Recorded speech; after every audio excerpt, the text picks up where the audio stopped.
Ever wondered where all your money goes each month? Well, you're not alone. This is a common question that many people grapple with. But guess what? There's a simple solution, and it's called budgeting. Starting with the basics, budgeting is essentially just a plan for your money. It's all about taking control of your financial life. You see, when you have a budget, you're able to keep track of your income and expenses, and that's incredibly powerful. It's like having a financial roadmap that shows you where your money is going and helps you steer it in the right direction. Moreover, a well-planned budget aids in saving and investing, reducing stress about money matters, and setting and achieving financial goals. It's like having a personal financial advisor, but it's you who's in charge. So how can you lay the groundwork for your budget? Let's explore.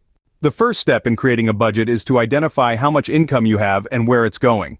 You may have multiple sources of income like a full-time job, part-time job, freelance work, or even a hobby that brings in some extra cash. It's essential to list out every single one of these because every dollar counts when you're budgeting. Now let's move on to the more challenging part, tracking your expenses. This is where many of us falter because it's easy to lose track of where our money is going, so it's crucial to list out every single expense you have. Yes, even that daily cup of coffee counts. As we list out our expenses, we can categorize them into two broad categories, fixed and variable expenses. Fixed expenses are those that stay constant every month, like rent, mortgage payments, car loan payments, and utility bills. You'll notice that these are typically the needs in our life, the things we can't do without. On the other hand, variable expenses change from month to month. These include expenses like eating out, entertainment, shopping, and other non-essential expenses. These are typically the wants in our life, the things we can live without, but make our life more enjoyable. You might wonder where savings and investments fit into this picture. Well, they are just as important as your other expenses, if not more. It's a good habit to include a certain amount for savings and investments right when you're setting up your budget. Consider them as an expense towards your future self.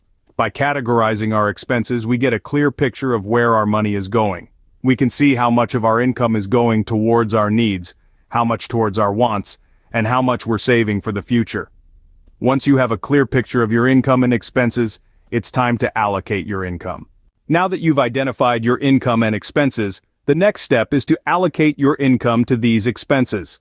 A common method used to do this is the 50-30-20 rule. This rule suggests that 50% of your income should be allocated to needs. These are the essentials like rent, groceries, and utilities. 30% is then allocated to wants. That's your discretionary spending. Think dining out, hobbies, and entertainment. The remaining 20% goes to savings and debt repayment, helping you build a financial cushion and reduce liabilities. Now, this 50-30-20 rule is more of a guideline than a hard and fast rule. Everyone's financial situation is unique, and so you might need to adjust these percentages to suit your personal circumstances and goals. What's important is that you're making conscious decisions about how to allocate your income. With your income allocated, the final step is to prioritize your expenses. The last part of creating a budget is prioritizing your expenses. Now, this is where the rubber meets the road.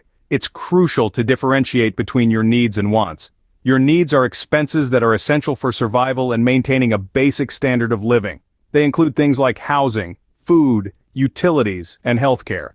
On the other hand, your wants are things that enhance or improve your lifestyle, but aren't necessary for survival or basic functioning. They could range from that fancy latte you love to a new pair of shoes, or even a vacation. The key here is to fulfill your needs first, then allocate any remaining funds for your wants. If you find your budget stretched thin, consider cutting back on your wants. This might seem tough at first, but it's a vital step towards achieving your financial goals. And there you have it, a basic but effective budgeting system. Remember, the key to successful budgeting is consistency and discipline.